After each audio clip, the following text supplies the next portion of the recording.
Drama serial कभी मैं कभी तुम। मुस्तफा की शादी इस बार शर्जीना के साथ होने जा रही है, लेकिन यही बात शर्जीना के लिए आने वाले वक्त में मुश्किलात पैदा कर ही देगी जब उसका सामना इस बार दोबारा से अदील के साथ हो जाएगा। अदील दोबारा से घर वापस आने ही वाला है। आने वाली किसकी मुकम्मल कहानी में आप सभी दोस्त देखेंगे। मोहब्बत में जब धोखा मिला शर्जीना को, तो इस बार उसने सोच ही लिया कि वो कोई ऐसा कदम उठाएगी जिसकी वजह से उसके बाबा और उसकी फैमिली को इस बार किसी के सामने परेशानी का सामना ना करना पड़े, जिसकी बदौलत उसने फैसला कर लिया कि वो मुस्तफा के साथ शादी करेगी और मुस्तफा को इस बार कह भी देती है, जहां पर मुस्तफा जिसको पकड़कर इस बार उसी के घर वालों के सामने लेकर आने वाली है और कहने वाली है कि वो मुस्तफा के साथ शादी करेगी। मुस्तफा बहुत ज्यादा परेशान हो जाता है, इसी सोचों में गुम है कि जिस भाई के साथ उसकी शादी होने जा रही थी, इस बार वही लड़की की शादी इस बार उसके साथ होगी। घर में सोचों में ही है गुम, जहाँ पर बैठे हुए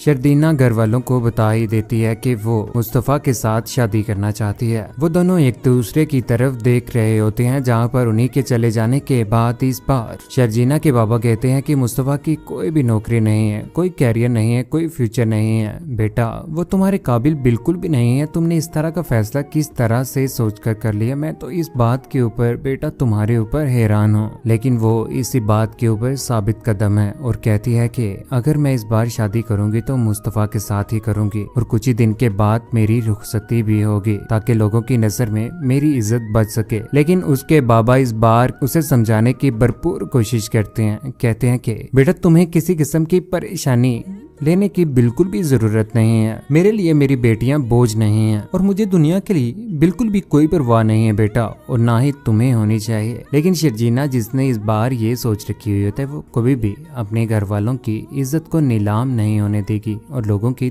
तरह तरह की बातें उसके पेरेंट्स को सुनने को मिले। इसीलिए मुस्तफा के साथ शादी करने के लिए उसने ये कुर्बानी दे ही दी। उधर यमुना, जिससे जब इस बात का पता चलता है, अपनी ही बहन को समझाने की कोशिश करते अपनी माँ के सामने बोल पड़ती है। कहती है कि जिस घर से उसे इतना दुख मिला है वो फिर से वहाँ पर जाना चाह रही है, मुझे तो समझ नहीं आ रही। उधर कमरे में चले जाती है, बेड के ऊपर बैठी हुई शर्जीना को अपने ही गले लगा लेती है। यहाँ पर वो रो रहे हैं एक दूसरे के साथ गले लगकर। शर्जीना जो किसी को भी दुख देना ही नहीं चाहती, खामोशी के साथ सब्र के साथ अपना ही दुख अपने ही अंदर लिए हुए खुदा की जात के सामने ही बस जाहिर करती है। अपने घर वालों को परेशानी बिल्कुल भी नहीं देना चाहती। जब वो सुनकर भी आई, उसके बाद भी उसने अपने पेरेंट्स को हौसला देने की कोशिश की और माइयों के ऊपर अपनी बहन के साथ डांस किया। किसी को जरा भी परेशानी शो करवाने की उसने कोशिश ही ना की। उधर घर में सिद्रा, जो इस बार बैठी हुई होती है, जहाँ पर उसी की माँ से बताती है कि तुम्हारे बाबा इस बार शादी करने जा रहे हैं और मुस्तफा ने भी इस शादी के लिए हाँ कर दी है शर्जीना के साथ। मुस्तफा का रिश्ता कैसे शर्जीना के साथ हो सकता है? यहाँ पर सिद्रा बोल पड़ती है, कहती है कि ऐसा नहीं होना चाहिए। ये क्या बात हुई? भाईजान के साथ अगर उनकी शादी नहीं हुई तो उसका ये मतलब तो नहीं है कि मुस्तफा के साथ शादी कर दी जाए। इस शादी के ऊपर जरा भी राजी नहीं है मुस्तफा की माँ। सिद्रा तो राजी हो ही जाएगी। उधर घर में जैसे ही मुस्तफा आता है तो उनके पास से गुजर जाता है, किसी के साथ भी अच्छे तरीके से बात नहीं करता। वहाँ पर परेशान बैठा होता है कि पीछे पीछे उसकी बहन पहुंच जाती है, आकर कहती है कि मुस्तफा ऐसा क्या हुआ जिसकी वजह से तुम परेशान हो? यहाँ पर वो बता ही देता है, कहता है कि मुझे तो कभी किसी ने देखा ही नहीं और ना ही इस काबिल समझा। मैं तो हैरान हूँ कि शर्जीना को मेरे अंदर कौन सी चीज नजर आ गई है। उधर शादी का वो दिन भी आ ही गया, जहाँ पर मुस्तफा अच्छे तरीके से तैयार है, बैठा हुआ है। सोचों में ये गुम है कि उसके भाई ने तो शर्जीना के साथ गलत किया, आज उसी शर्जीना के साथ उसका निकाह होने जा रहा है। उधर कोट पहनने के बाद अपना ही हेलमेट पकड़कर मिरर के ऊपर दे मारता है, क्योंकि इस बार वो अपने बाबा की इस बात को इनकार नहीं कर सकता।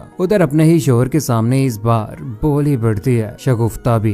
कहती है कि मुस्तफा तो इस काबिल ही नहीं है कि वो अपनी जिम्मेदारी उठा सके, लेकिन वो किसी की जिम्मेदारी क्या उठाएगा? मेरी समझ से बाहर है आप किस तरह का ये कदम उठा रहे हैं। उधर निकाह हो चुका है, जहाँ पर शर्जीना बहुत अच्छे तरीके से तैयार होकर बैठी हुई होती है कि यहाँ पर सिद्रा और उसके बाबा खुश होते हैं उसे देखकर, और ताकि उनकी परेशानी का इस बार अजाला हो ही गया। जो उन्होंने गलती की थी इस बार उसकी माफी मिल ही गई, जहाँ पर वो शर्जीना को उस घर में लेकर लेकर आ चुके हैं। उधर इफ्तिखार अहमद जो रात के वक्त अपनी बीवी के पास बैठे हुए कहते हैं कि बीवी अगर समझदार होना जिस तरह से शर्जीना समझदार है तो वह नकारा शोहर को भी चला ही लेती है, तुम्हें परेशानी लेने की बिल्कुल भी जरूरत नहीं है शगुफ्ता। उधर घर में इस बार जब चले जाएगी देखेगी मुस्तफा को तो मुस्तफा जिसकी जिंदगी इस बार बहुत ज्यादा खराब होने जा रही है, ना तो कोई काम करेगा ना ही उसके पास कुछ होगा, जब वो अपने ही घर वालों के निजाम बिल्कुल भी